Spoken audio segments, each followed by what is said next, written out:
Are you insurgents in the party? Well, we may not be insurgents, nor are we guerrillas, but we have to use guerrilla tactic to get to what we want, because everything that had happened was kept secret until it was unfolded yesterday. And I assure you, if the authorities had known that we were going to meet and say the kinds of things we said, I'm sure these people been very allergic to opposite opinion. They could have stopped us. Trying to stop it. So now what happens? Were you afraid that the administration will continue and that they will bring what you may consider now as the baggage that they now carry into a new government, and therefore not have a situation that augurs well for the national economy, for the future of the country? Is that what drove you to do this? Or was it just a party thing where you were concerned just about the internal workings of the party? It is a clarion call for men of courage and goodwill, intellect and integrity, to stand up to dictatorship. We are not in a monarchy, nor are we in a fascist state. Therefore, we would not allow high-handedness by anybody or any group of persons to visit it on ordinary Nigerians. Therefore, we are standing up to make corrections, because our vision is to encourage and promote good governance, constitutional democracy, submission by all and sundry, irrespective of position or the kind of cloth you wear, to democratic norms. Once there is no rule of law, the country would be drifting into chaos. So it's your main and we are thinking that I'm coming. Yes, since these processes did not follow due process, and we produce a president in 2019 based on these flaws, the Nigerian judiciary that I see today can do Kenya.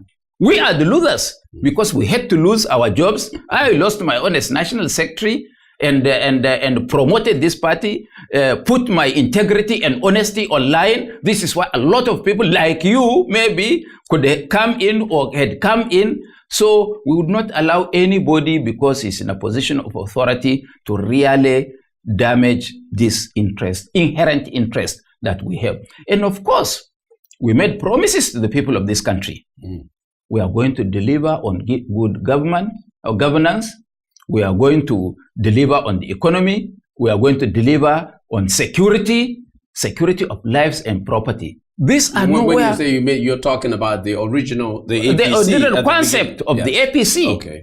At that time, engineer, you had 11 governors that were part of the APC when they were forceful in their membership. Do you have governors now that are in this reformed APC?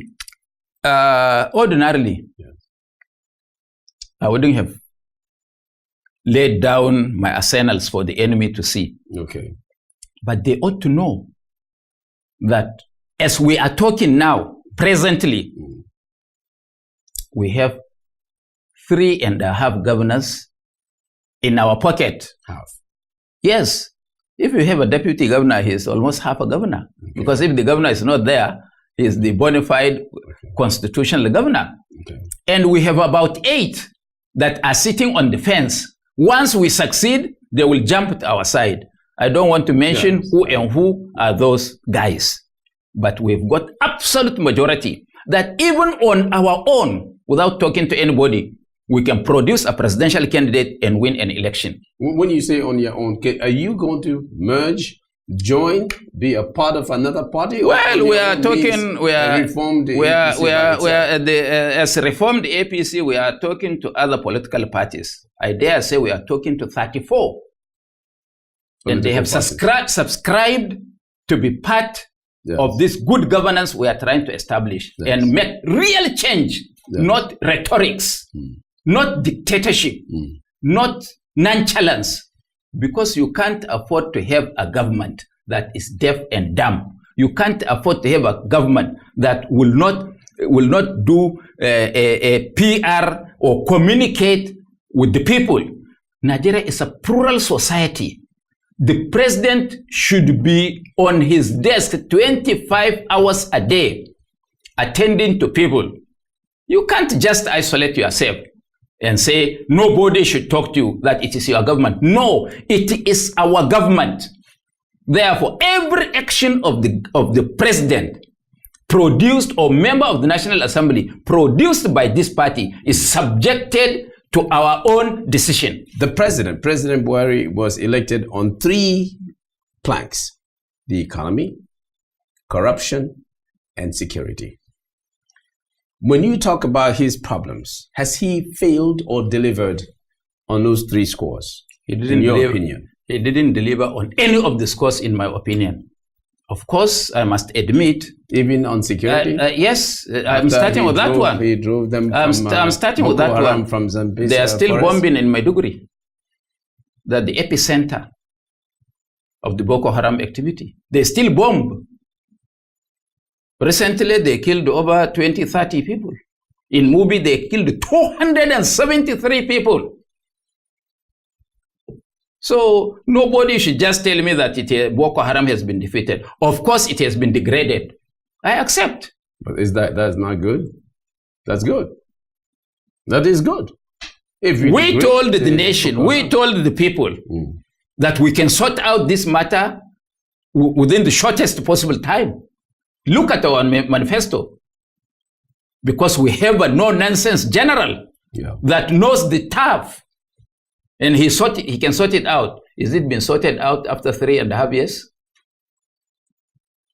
And that one can that be solved by somebody else? Of course. When we advise people, when those who listen can listen to us, it can be sorted out. Okay. Because what the military is not doing is to move inch by inch, taking territory and maintaining that territory.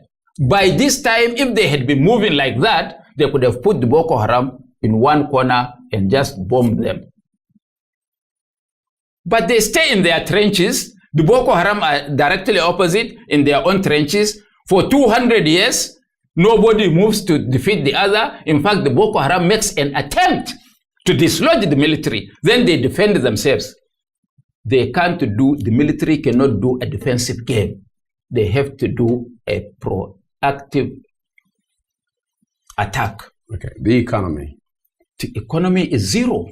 When you left, dollar was 160 or 150?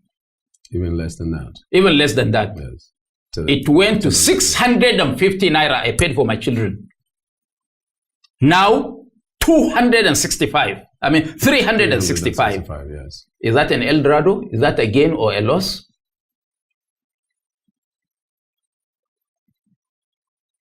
There are a lot of rhetorics about farming. I'm a farmer, you should know. I can't find 1 bag of fertilizer to buy. And if anybody says I'm lying, let him show me the shop where I can go and pay at the government rate and buy. I agree, I will be a liar. But the president doesn't understand. He doesn't relate with the people. How would he know? How would he feel? For somebody to be a successful Nigerian president, manage the economy, manage the security, and manage, what did you say? About the corruption. Corruption. 3 things, yes. I wanted to go to that next. So what about corruption? Corruption? Yes. There were 3 things: security. I know.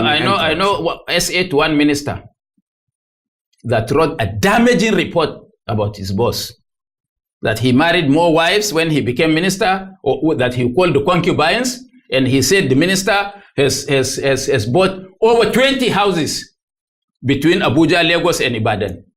What has the president done? And let me ask, what money was used for the Ondo election? Has he arrested those people who took that money from Paris Club and channeled it to that place? How will you win? I can't. Do you have one? Not you yourself. I say I can't. I wouldn't run because I can't. Not you yourself, but your political party. Of course, we will win because there is bad will against the existing government. You have a multitude of potential candidates. Of course. When the other go around, you had only one candidate that everybody supported. Yeah. Now you have a multitude. Can they come together?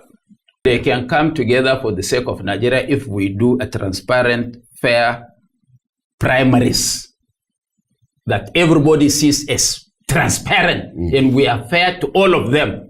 When we follow our own rules and regulation, as one person emerges, I am sure, I can bet my life that all of them will support that person to become Nigeria's president. Speaking of redemption, is there redemption for Nigeria, assuming that we are in public? Let Nigerians give us a chance. This time, we will not take the back seat. We will sit in front and dictate what will happen. On that note, Engineer, thank you, sir. Good job. Thank you. Good job.